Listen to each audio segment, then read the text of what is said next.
interview with Ivana Chubbuck. You may not know her, but you definitely know her students. Her coaching clients, such as Charlize Theron, Brad Pitt, and Halle Berry, have won multiple Academy Awards, Emmy Awards, Golden Globes, and Tonys. She is the multi-millionaire coach and founder behind the Ivana Chubbuck Studio. In addition to her personal one-on-one coaching, her LA-based studio has 16 ongoing classes, and she regularly facilitates classes overseas. She's been dubbed the Celebrity Whisperer and has been featured in the New York Times, People, USA Today, Paris Vogue, and many more. She's also the creator of the cutting-edge, widely adopted Chubbuck technique, which is taught by accredited teachers in over 16 countries. Her book explaining the technique, The Power of the Actor, is an international bestseller. Her methods spark change in the participants' lives, not just their work, and have been so effective for so many that now she's begun facilitating corporate workshops in addition to her acting intensives. I was excited to get to interview a member of Hollywood royalty about how to be an effective coach, how to grow a massive coaching business, and achieve success in both business and life. This is Queen Bee's teacher, you guys. She also wrote this book that's an international bestseller. It's been translated into more than 12 languages, I think. I mean, incredible. And on top of all that, her coaching studio where we're sitting, she's built a multi-million-dollar business, you guys. So I'm so excited to pick your brain. Thanks for letting us come in today. No problem. I like my brain being picked. Well, great. Then we're going to have a wonderful time. Okay, so here's what I want to talk to you about first is that you moved, to LA with dreams of becoming an actress, and then you started to realize, you know what, I actually like helping the other actors more than I do acting. I want to maybe any advice you have for someone watching who's trying to decide, should I coach instead of do this myself? What's your advice to them? I think that what someone taught me once was don't predetermine what it is that you want to do and exactly how it's going to find its way.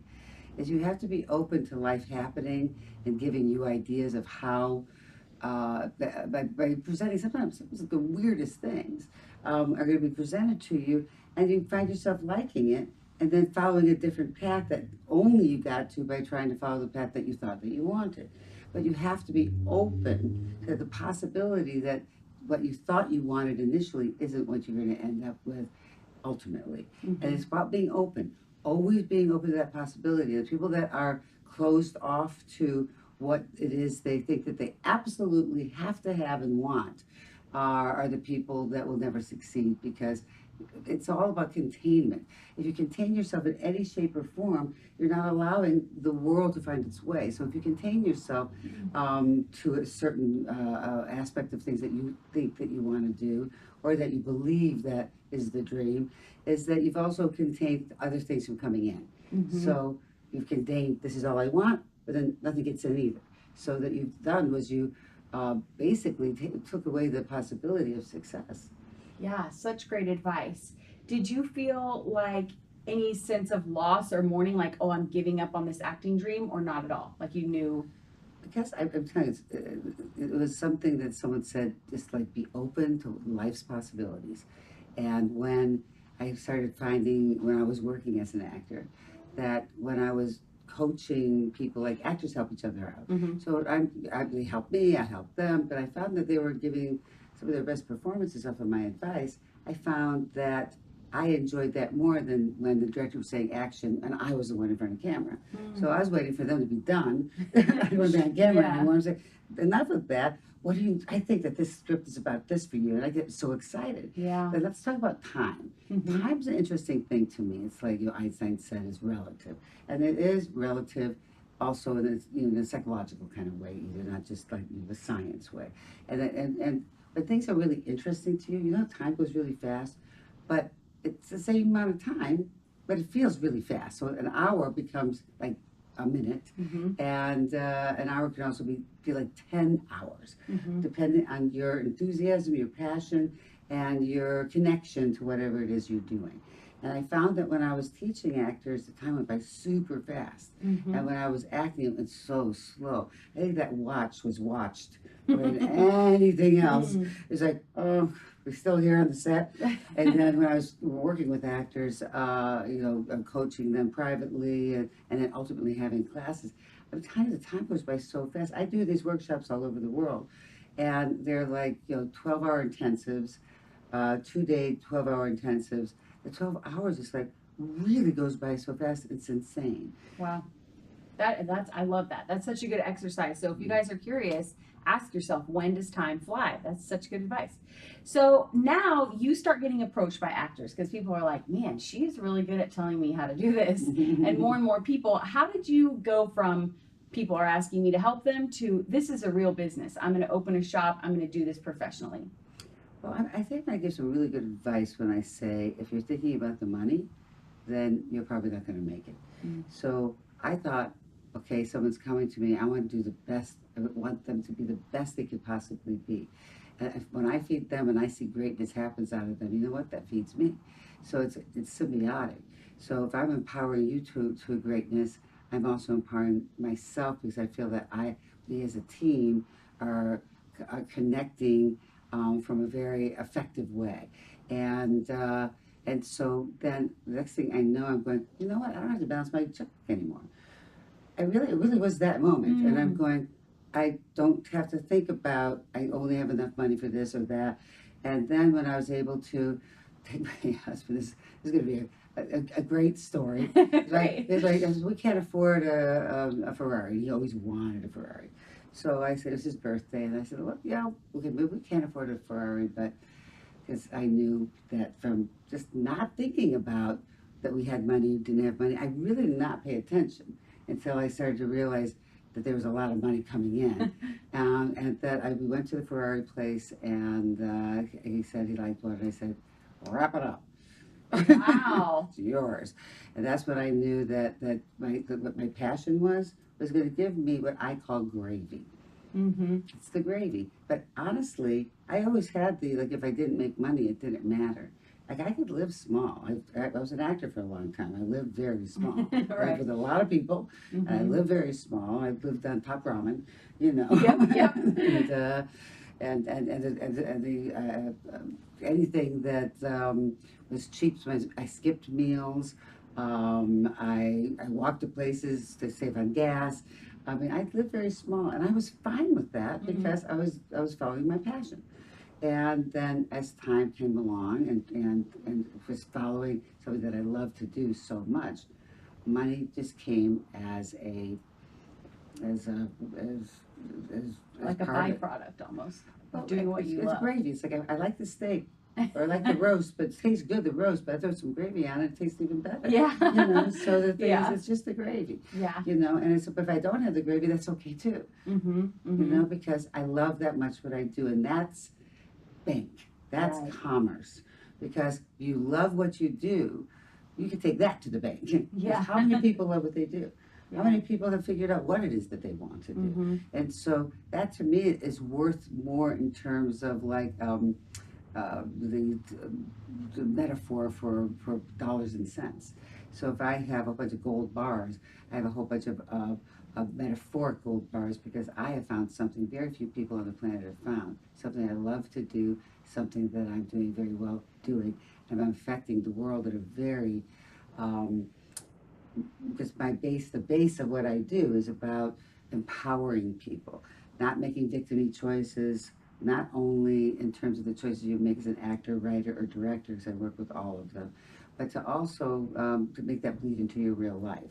It's like you have a choice. You have a choice to make that you could take bad things that happen, say this is something that I'm going to self-destruct with.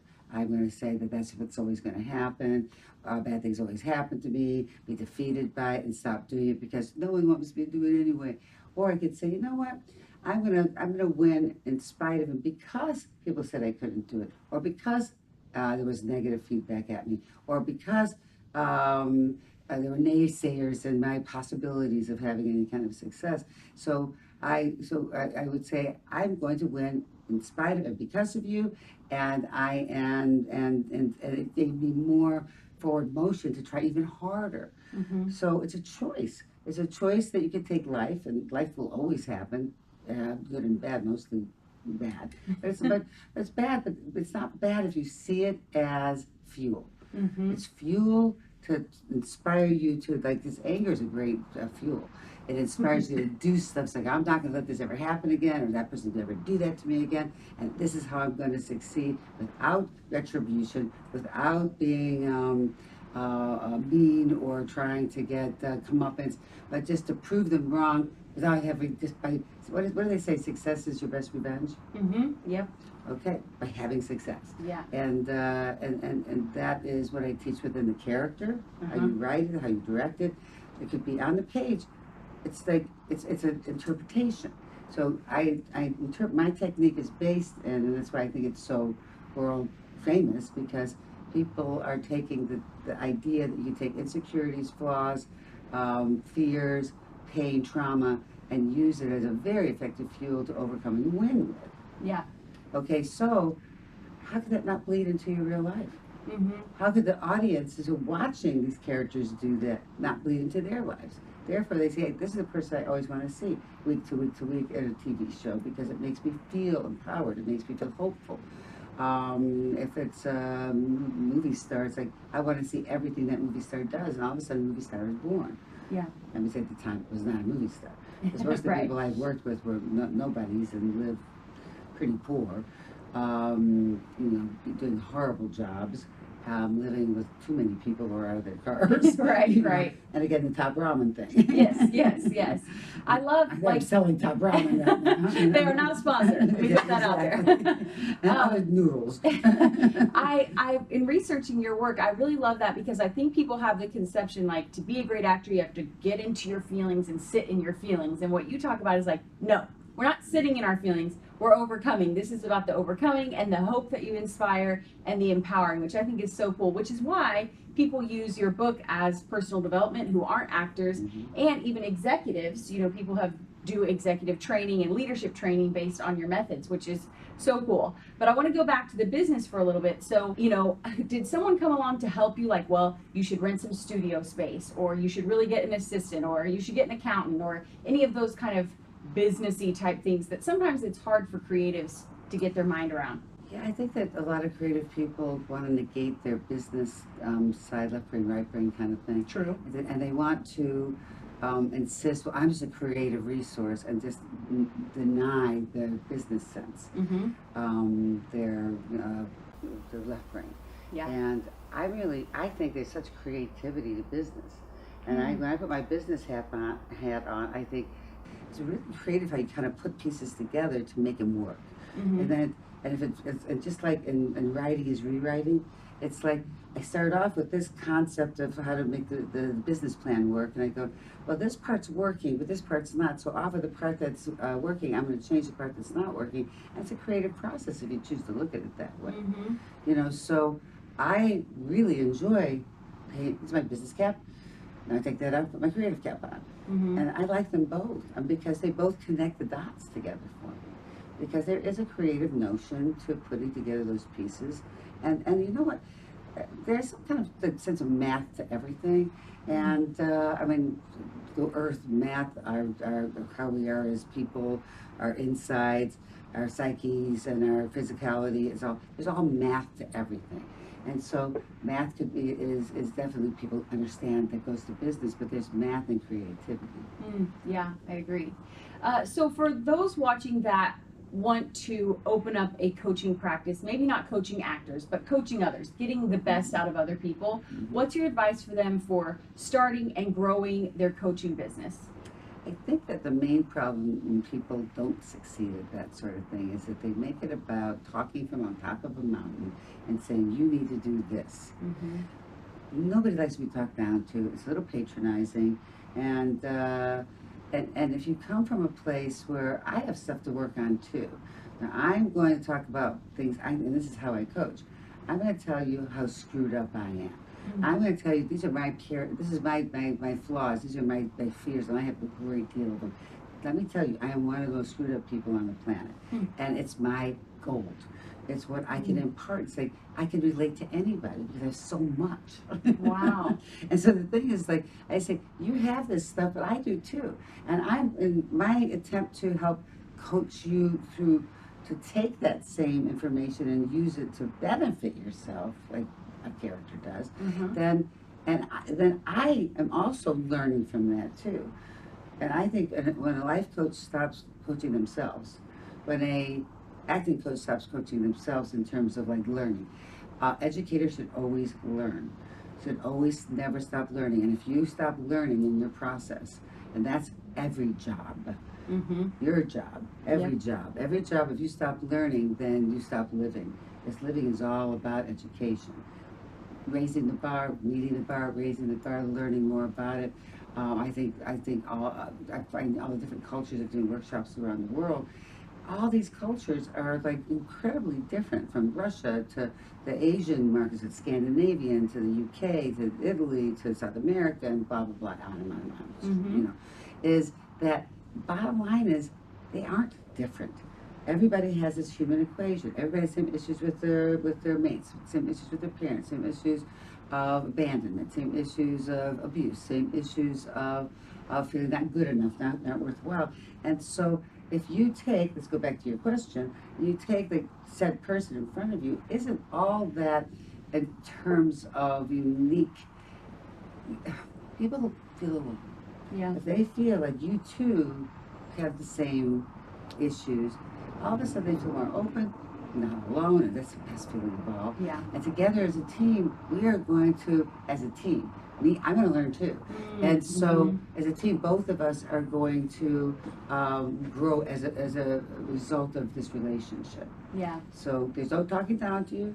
There's no yours is worse than mine. No, it's like it's all. There's no judgment. Never have judgment. That's the other thing. Yeah. Never judge, because who are you to judge? You know, it's like that. You're giving yourself credential that I don't think anybody should have. You know, it's narcissism, and that doesn't benefit anybody but the narcissist. Right. Because it's by its very nature, it's only going to benefit you, and that's how they want it. But there's got to be some sense of selflessness and some sense of selfishness, that I want some of what I'm giving. Yeah. Great advice for you coaches out there.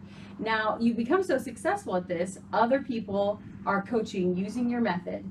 And you know, you have teachers here, you're only teaching master classes, right? So you have other people teaching, but it's still your name on the door. Was it hard to start giving over your techniques to other coaches? And what's your advice to people who are licensing their methods like that to others to do it for them, so that you can reach more people?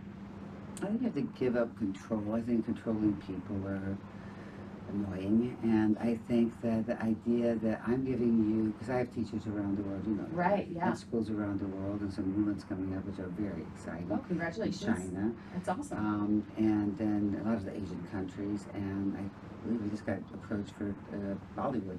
Oh, wow! So that's gonna be very cool. Yeah, awesome. School and stuff, but I think that the idea is to not feel that your way is the only way, that this is a foundation for you to grow.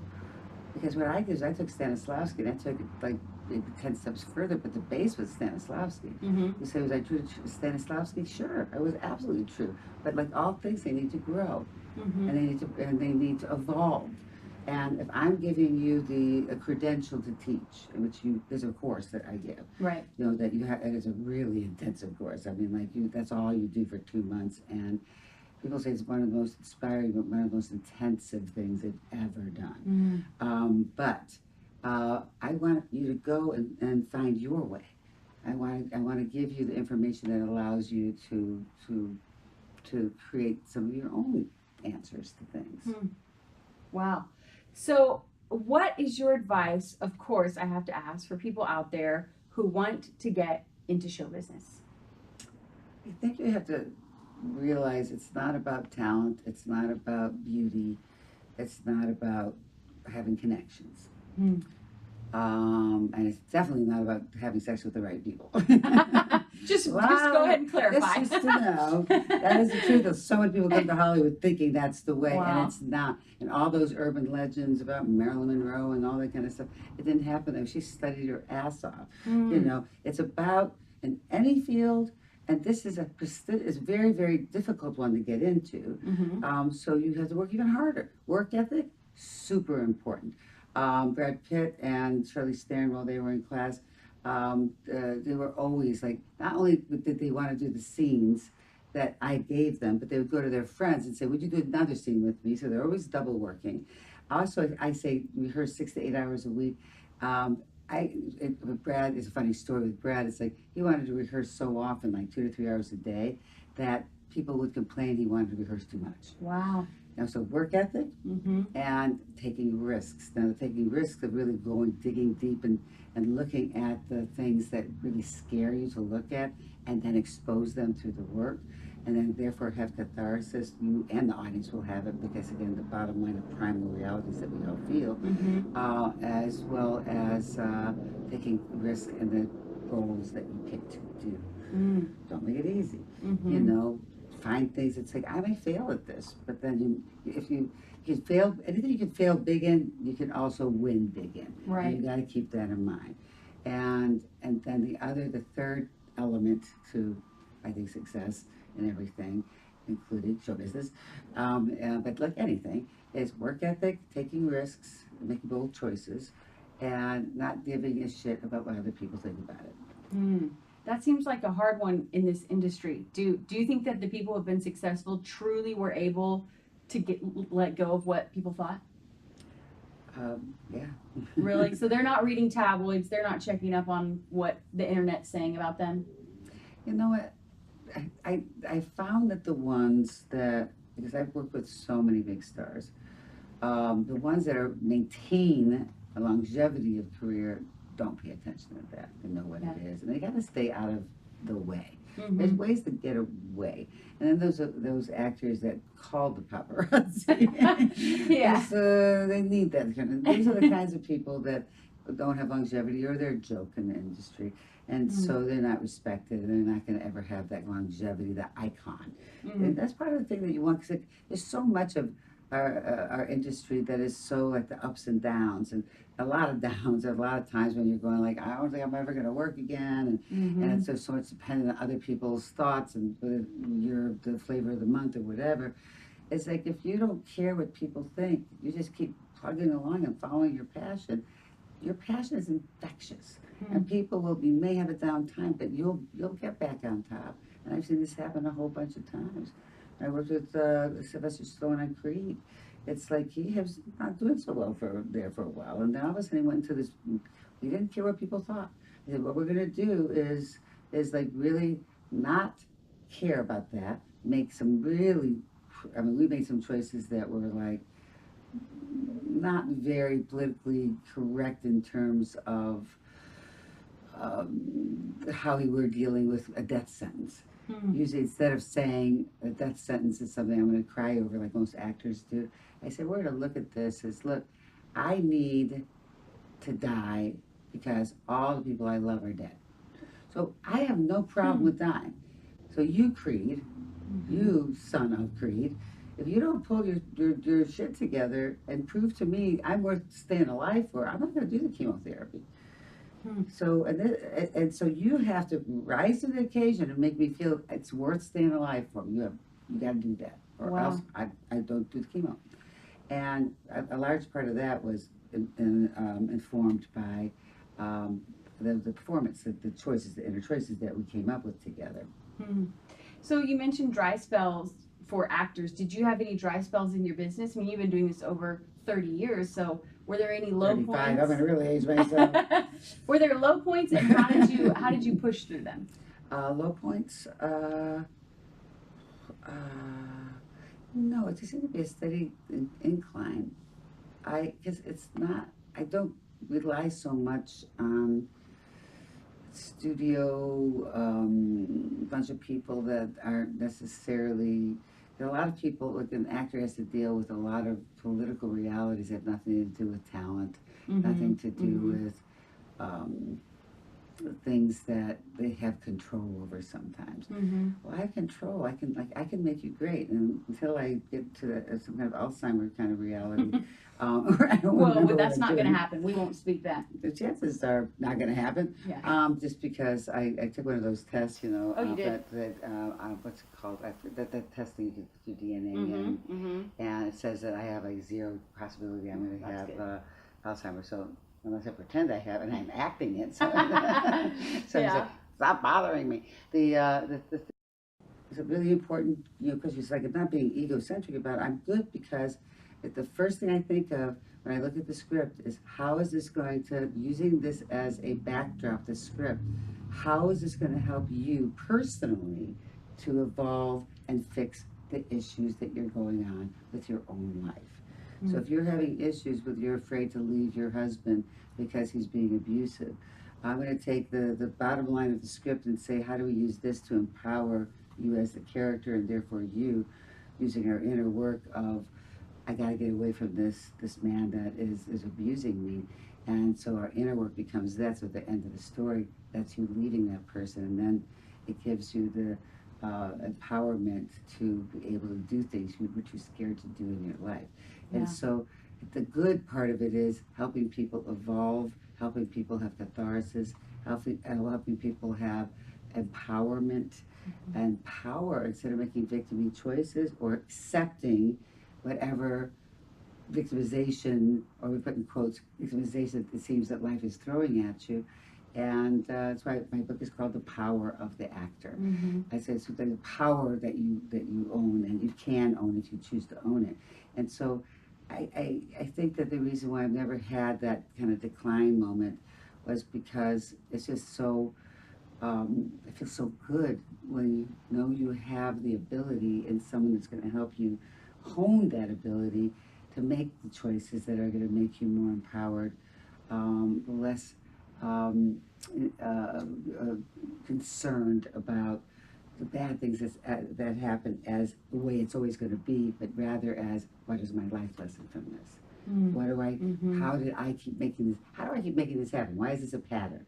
How do I change that? How do I change that within the creative art form so it's fun? So it's not therapy. Yeah. Because therapy could be a little, but this way it's like, how can I take all this stuff that I have that generally has made me in the past a victim, weak, and use this to grow and be empowered by?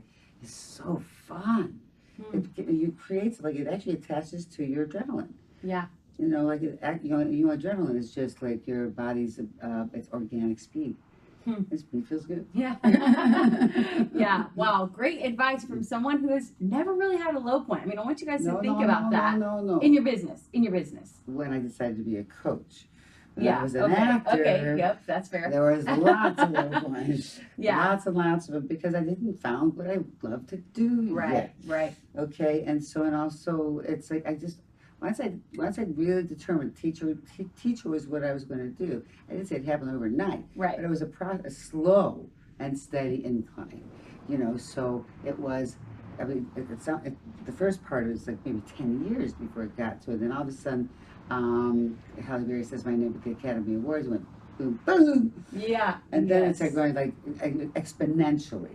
The Right. book then became really popular. Exponential again. But it was like, Halle Berry said my name at the Academy Awards. Boom.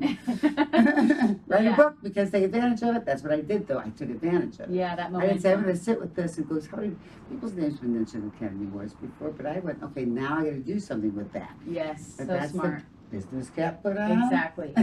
Put the creative hat away. Then it was time to write it. Business hat's off. Yes. Creative hat back on. Right. So good. I learned a lot from Ivana Chubbuck, but here are my keys to success for the rest of us from my talk with her. Number one, figure out what you enjoy. I love her exercise that she mentioned of when does time speed up for you and when does time slow down for you, because those are great indicators of what you really want to be doing. Two, be willing to sacrifice. She explained that for years she lived small and didn't expect to get paid large fees and have her dream pay all of her bills at first, especially since her clients were surviving on ramen noodles and living out of their cars. But she just kept doing the work. She skipped meals sometimes, she walked to save on gas, and she didn't mind because she was following her passion, which is another key tip here. All in all, it was a slow and steady incline over time to the massive multi-million-dollar coaching business she owns today. Number three, be willing to let go. Her method is now a certified program for other coaches, and she has coaches in schools teaching her technique all over the world. How did she achieve that kind of scale? She said you have to give up control. Guys, to even hire a virtual assistant and start lightening some of your load, you're going to have to give up control. She also mentioned that you have to give up what people think about you. She said that's a key to her most successful students, is that they stop caring what people think. She also advised that you let go of your specific path you have envisioned to success. Remember, initially she thought she was going to be an actress, but she listened to her intuition and stayed open to the possibilities. So remember what she said: if you contain yourself in any way to this one dream or path or how you're going to get there, that means you've also blocked out all the other possibilities. Number 4, capitalize on momentum. She said it had been 10 years, and then all of a sudden Halle Berry said her name at the Academy Awards, and bam, it was a frenzy, and she knew she had to capitalize on it, so that's when she wrote and published her book. So really be thinking, the second you get momentum, which is precious, how can you double down? Number 5, talk with people, not at them. If you are a coach, she said she believed the reason most coaches fail is because they're talking down to people from this mountaintop and they don't want to get vulnerable. So remember that you need to be with your students, not above them. Number 6, embrace your business sense. As an artist who coaches artists, she has heard the whole creative excuse many times, and she says that you're really just denying a part of yourself because you can find that, quote, left side of your brain. And she says you can turn some of the analytical and strategic parts of building your business into a creative process if you choose to look at it that way. So don't limit yourself on your, quote, left brain or right brain, and really just try and focus on making the most of both sides of yourself because you do have it in you. Number 7, never stop learning. If you want to be a millionaire coach, think about how much are you reading every week? How many courses are you taking? How much are you studying? And really, maybe we should ask ourselves, how much are you actually absorbing and implementing and changing, rather than just consuming, which is different, you guys, than actually learning something and implementing it. And lastly, number 8, choose to overcome. I was so inspired when I researched her because all of her work focuses not on the hardships or your feelings, but on the overcoming of those things. And as entrepreneurs, we understand how devastating setbacks can be to the bottom line and to our morale. And she says we have a choice to make, to say to ourselves, I'm going to win in spite of this. I'm going to take this and I'm going to make this fuel to inspire me to keep going to success no matter what. Now, I'd love to know, what was your favorite lesson from this interview? Leave a comment, and if you want to learn the juicy behind-the-scenes details like what was she like in person, how did I land this interview, bloopers, and more, go to thepursuit.tv/Ivana Chubbuck. Thank you so much. This has been incredible. So many insights for both creatives and those building a business. And as she said, they go together. So I love that. I'm Kelsey Humphreys here with Ivana Chubbuck, and this has been The Pursuit.